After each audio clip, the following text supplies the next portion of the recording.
الحمد لله وكفى والصلاة والسلام على من لا نبي بعده ولا رسول بعده وعلى آله وأصحابه الذين أوفوا عهدا. أما بعد فأعوذ بالله من الشيطان الرجيم. بسم الله الرحمن الرحيم. قال الله تبارك وتعالى في الكلام المجيد والفرقان الحميد: يا أيها الناس كلوا مما في الأرض حلالا طيبا. وقال تعالى: يا أيها الرسل كلوا من الطيبات وعملوا صالحا. وقال ابن مسعود رضي الله تعالى عنه قال رسول الله صلى الله عليه وسلم: طلب كسب الحلال فريضة بعد الفرائض. وقال عليه الصلاة والسلام: طلب كسب الحلال واجب على كل مسلم، أو كما قال عليه الصلاة والسلام: يحجون بالمال الذي يجمعونه حراما إلى البيت العتيق المحرم، ما يقبل الله إلا كل طيبة ما من كل حج بيت الله مبرور. صدق الله مولانا العظيم وصدق رسوله النبي الكريم، ونحن على ذلك من الشاهدين والشاكرين، والحمد لله رب العالمين. رب اشرح لي صدري ويسر لي أمري واحلل عقدة من لساني يفقهوا قولي. رب زدني علما، رب زدني عملا، سبحانك لا علم لنا إلا ما علمتنا إنك أنت العليم الحكيم. میرے بھائیو احترام، قابل قدردان ناظرین و سامعین حضرات، آپ کے سامنے میں نے قرآن مجید فرقان حمید کی 2 آیات مبارکہ اور نبی علیہ الصلوۃ والسلام کی احادیث مبارکہ میں سے 2 حدیث مبارکہ تلاوت فرمائی ہیں۔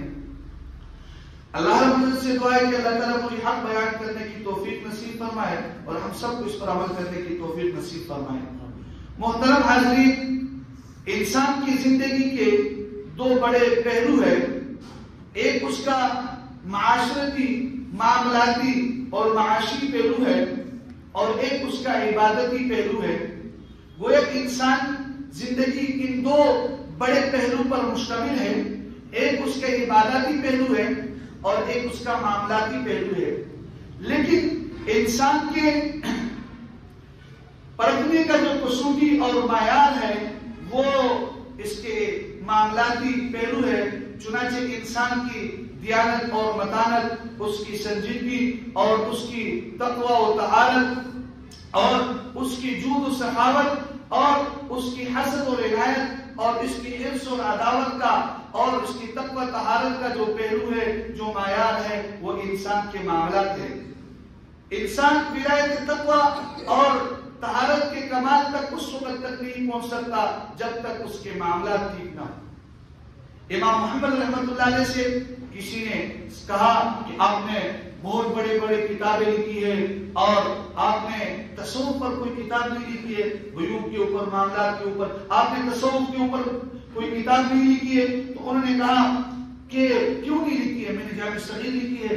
کوئی آدمی کامل صوفی اس وقت تک نہیں ہو سکتا جب تک اس کے معاملات ٹھیک نہ ہو۔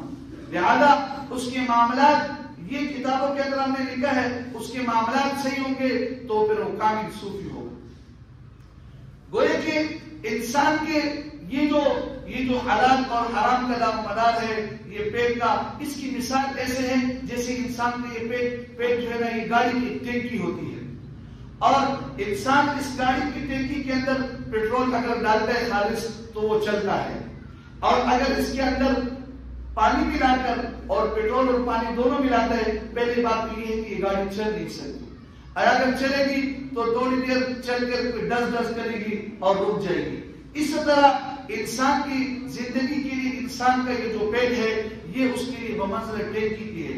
اگر انسان اس کے اندر حلال مال ڈالتا ہے تو یہ زندگی چل سکتی ہے اور اس کے معاملات صحیح ہوتے ہیں اور اس سے خیر اور اچھی اخلاق کا امید رکھا جا سکتا ہے۔ لیکن اگر انسان اس پیٹ کے اندر، اس ٹینکی کے اندر حرام مال ڈالتا ہے تو یہ تو پہلے ہی چل نہیں سکتا، اور اگر چلے گا تو تھوڑی دیر چلنے کے بعد ڈس کرے گا اور رک جائے گا، اور اس سے جو بھی انسان یا جو بھی حیوان اس کے سامنے آئے گا وہ اس کو نقصان پہنچائے گا۔ چونکہ انسان کی غذا سے یہ خون بنتا ہے، اور وہ خون یہ پورے انسان کے جسم کے اندر شریانوں کے اندر یہ جاتا ہے، انسان کے پاؤں سے لے کر ہاتھ تک، اور اس کے دل دماغ تک پہنچتا ہے، تو پھر وہ ایسے احساسات اور حرکات کرنے لگتا ہے، اس کے سامنے جو بھی آتا ہے وہ اس کو نقصان پہنچانے کی کوشش کرتا ہے۔ ہمارے استادوں نے یہ واقعہ سنایا اپنے طالب علمی کا کہ میں طالب علمی کے دور میں تھا، میں مسجد میں جمعے کی نماز کے لیے گیا تو دو بزرگ آدمی تھے مسجد میں آئے کہ بہت مشکل سے مسجد میں آ سکتے تھے، اور عصا کے سہارے سے ان کو کچھ نظر بھی نہیں آتا تھا، اور ایک دوسرے کو لاٹھی مارنا شروع کر دیا۔ انہوں نے فرمایا میرے استاد نے کہ یہ ان کی جسم کے اندر اتنی قوت نہیں کہ دوسرے کو ہاتھ لات مارے، لیکن ان کے پیٹ کے اندر جو حرام غذا ہے وہ اس کو لات مارتے ہیں، جس کی وجہ سے یہ آگے حرکات ایسے کرتے ہیں۔ سامری کے بچڑے کے حلال اور حرام کی کشمکش میں پاں کرنے لگا۔ مولانا احمد علی لاہوری رحمۃ اللہ علیہ نے لکھا ہے کہ 80% گناہ کی وجہ انسانوں کے خراب غذا اور حرام غذا کی وجہ سے 80% گناہ ہوتے ہیں، اور 20% گناہ باقی وہ انسان کی خواہشات کی بنا پر ہوتے ہیں۔ اس لیے اللہ رب العزت نے قرآن پاک میں اور شریعت مطہرہ نے احادیث مبارکہ میں جہاں بجا حلال کمانے کی ترغیب دیا اور اس کے اوپر زور دیا، اور اس کو حرام مال سے انسان کو بچنے کی ترغیب دیا۔ چنانچہ قرآن مجید میں اللہ رب العزت سورہ بقرہ کے اندر 5 مقامات پر جو ہے اس کا ذکر کرتے ہیں کہ اکل حلال کھاؤ اور اکل حلال کماؤ اور حرام سے بچو۔ آیت نمبر 67 پر، آیت نمبر 162 پر، آیت نمبر 57 پر اور آیت نمبر 272 میں اللہ رب العزت فرماتے ہیں۔ اس طرح اللہ رب العزت سورہ اعراف کے اندر 2 جگہ پر حلال کمانے کی ترغیب دے رہے اور حرام سے بچنے کا حکم کر رہے۔ اس طرح سورہ یونس کے اندر اللہ رب العزت حلال کمانے کی اور اس پر شکر ادا کرنے کا حکم دے رہے۔ اس طرح سورہ نحل کے اندر اللہ رب العزت 2 مقام پر حلال کمانے کی ترغیب دے رہے۔ سورہ بنی اسرائیل کے اندر اللہ رب العزت نے 1 مقام پر حلال کمانے کا حکم دیا۔ سورہ مومنون کے اندر اللہ رب العزت نے تمام پیغمبروں کو حلال کمانے کا اور اس کی ترغیب دینے کا حکم دیا۔ سورہ سبا کے اندر اللہ رب العزت نے حلال کمانے کا اور اس پر شکر ادا کرنے کا حکم دیا۔ اس طرح سورہ غافر کے اندر اللہ رب العزت نے اور سورہ جاسیہ کے اندر اللہ رب العزت نے انسان کی اصل جو شکل ہے اور اس کی خوبصورت شکل ہے اس پر شکر ادا کرنے کا اور حلال کمانے کا اس پر شکر ادا کرنے کا حکم دیا۔ اسی طرح سورہ جمعہ کے اندر اللہ رب العزت حلال کمانے کا ترغیب دیتا ہے۔ سورہ بقرہ کے اندر آیت نمبر 57 کے اندر اللہ تعالیٰ فرماتے وَظَلَّلْنَا عَلَيْكُمُ الْغَمَامَ وَأَنزَلْنَا عَلَيْكُمُ الْمَنَّ وَالسَّلْوَىٰ كُلُوا مِن طَيِّبَاتِ مَا رَزَقْنَاكُمْ، پاکیزہ رزق جو ہم نے تم کو دیا اس میں سے کھاؤ۔ آیت نمبر 167 پر فرماتے یا ایھا الناس کلوا مما فی الارض حلالا طیبا، اے دنیا کے انسانوں حلال رزق جو تمہیں اللہ پاک نے پاکیزہ رزق دیا ہے اس میں سے کھاؤ۔ ایک آیت مبارکہ میں اللہ پاک فرماتے ہیں سورہ بقرہ کے اندر یا ایھا الذین آمنوا انفقوا من الطیبات ما کسبتم ومما اخرجنا لکم من الارض ولا تیمموا الخبیث، اے دنیا بھر کے انسانوں حلال رزق میں سے کھاؤ اور حرام کمانے کی کوشش مت کرو۔ ایک آیت مبارکہ کے بارے میں فرماتے ہیں کہ حلال رزق کمانے کی اور اس کو خود کھانے کی اور دوسروں کو کھلانے کی ترغیب دیتے ہیں۔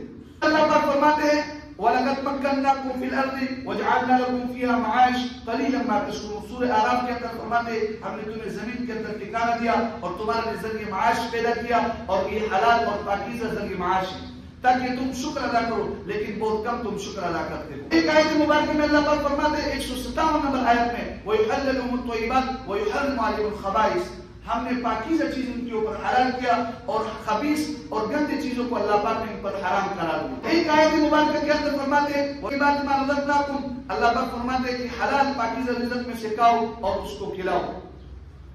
اس کے علاوہ بے شمار آیات مبارکہ ہے قرآن پاک میں، بے شمار صورتیں جس میں اللہ رب العزت نے حلال مال کمانے کی اور اس کو کھلانے کی اور اس پر شکر ادا کرنے کا حکم دیا ہے۔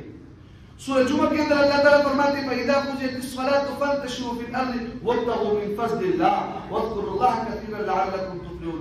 جب تم نماز ادا کرو تو پھر اللہ کے فضل کو اس کو اللہ کا فضل قرار دیا، اس کو تلاش کرو۔ اس کے علاوہ بے شمار آیت مبارکہ ایسی ہے جس میں اللہ پاک نے حلال رزق کمانے کی ترغیب دیا، اور اللہ رب العزت نے حرام مال سے بچنے کا حکم دیا اور اس کو نفرت کے طور پر شمار کیا، ذکر کیا۔ ان آیات مبارکہ کے اندر بہت سارے علماء ان کی تفاصیل کرتے ہیں۔ علامہ شبیر احمد عثمانی رحمۃ اللہ علیہ نے ان آیات مبارکہ کے اندر جا بجا تفسیر کیا۔ چنانچہ علامہ فرماتے ہیں کہ اللہ رب العزت نے ہر چیز کو تمہارے لیے مباح اور حلال قرار دیا، مگر جو بھی زمین کی پیداوار ہے، جو بھی زمین سے اگتی ہے، اللہ پاک نے اس کو تمہارے لیے حلال کر دیا، مگر دو صورتوں میں۔ ایک وہ ہے کہ وہ چیز فی نفسی خبیث و حرام ہو، جیسے خنزیر اور بدبودار چیز، یا جس پر غیر اللہ کا نام لیا گیا ہو، یا وہ چیز کسی غیر کی وجہ سے حرام ہو گیا ہو، جیسے کسی غیر سبب کی وجہ سے وہ حرام ہو گیا ہو، جیسے چوری کا مال، یہ فی نفسی صحیح ہے لیکن چوری کر دیا، غصب کا مال، کسی اور کے مال پر ڈاکہ ڈالا۔ علامہ فرماتے ہیں دوسری مقام پر کہ یہ خبیث اور طیب مال یہ دونوں برابر نہیں ہو سکتا۔ تھوڑا سا مال جو عمدہ اور طیب مال ہو اس کو خرچ کرنا بہتر ہے بجائے اس کے کہ خبیث مال ہو اور بہت سارا خرچ کرے۔ ایک اور مقام پر علامہ فرماتے ہیں کہ خبیث مال کو اللہ پاک قبول نہیں کرتا، پاکیزہ اور طیب مال کو اللہ تعالیٰ قبول کرتا ہے۔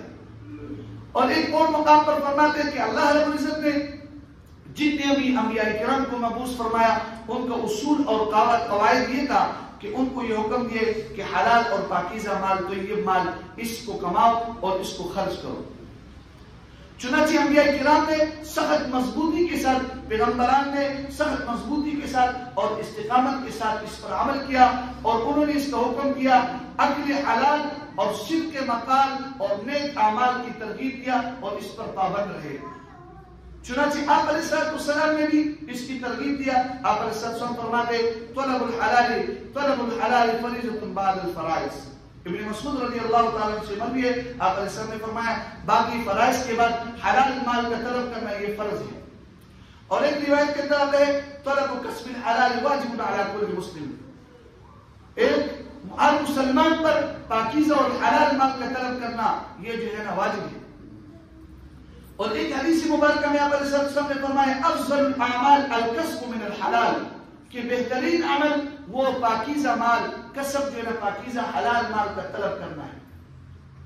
بخاری کے اندر ایک حدیث مبارکہ ہے، آپ علیہ السلام نے فرمایا تم میں سے بہترین کھانا وہ ہے جو تم کھاتے ہو جو تمہاری ہاتھ کی کمائی ہو۔ اور داؤد علیہ السلام اپنے ہاتھ کی کمائی کھاتے تھے اور اپنے ہاتھ سے کماتے تھے۔ ایک حدیث مبارکہ میں نبی علیہ السلام سے سوال کیا گیا کہ سب سے بہترین ذریعہ معاش کیا ہے؟ آپ علیہ السلام نے فرمایا نیک تجارت اور اپنے ہاتھ کی کمائی۔ حضرت عائشہ رضی اللہ تعالیٰ عنہا سے مروی ہے، وہ فرماتی ہے نبی علیہ السلام نے فرمایا سب سے بہترین اور عمدہ کھانا وہ ہے جو تمہارے ہاتھ کی کمائی کا ہو۔ ترمذی شریف کے اندر بھی اسی طرح ایک حدیث مبارکہ ہے، اور ایک حدیث میں ترغیب و ترغیب میں یہ ہے کہ نبی علیہ السلام نے فرمایا کہ جو آدمی حلال مال کماتا ہے اور دوسروں کو حلال مال سے کپڑے پہناتا ہے تو اس کی یہ مغفرت کا ذریعہ ہو جاتا ہے۔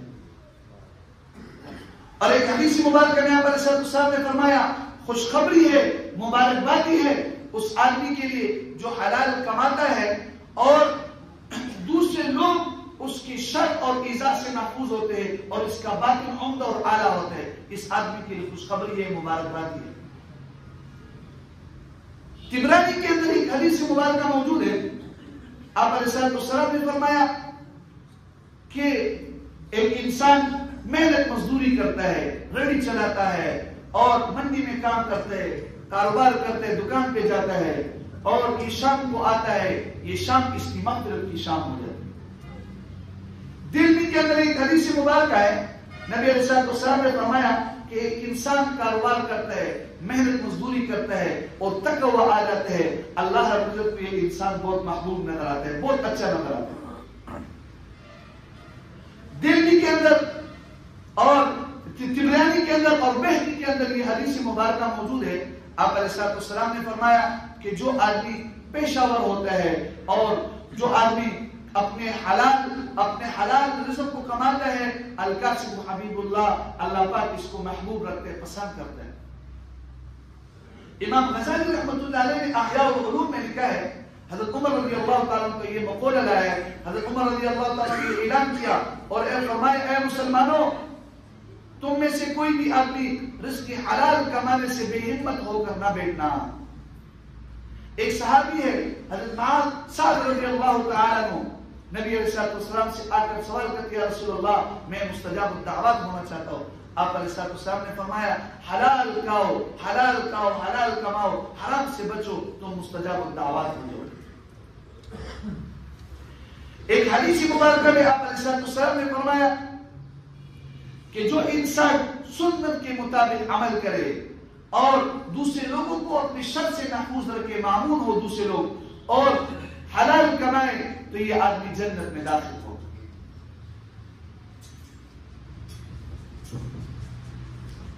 ایک کتاب کے اندر لکھا ہے جو سورہ بقرہ کی تفسیر ہے، شاہ عبد القادر رحمہ اللہ نے لکھا ہے، سورہ بقرہ کی تفسیر کے اندر 157 آیت ہے، یا خالی 57 آیت کی تشریح میں انہوں نے لکھا کہ انسان کی زندگی کا سب سے بہترین مال وہ مال غنیمت ہے جو جہاد میں حاصل ہوتا ہے۔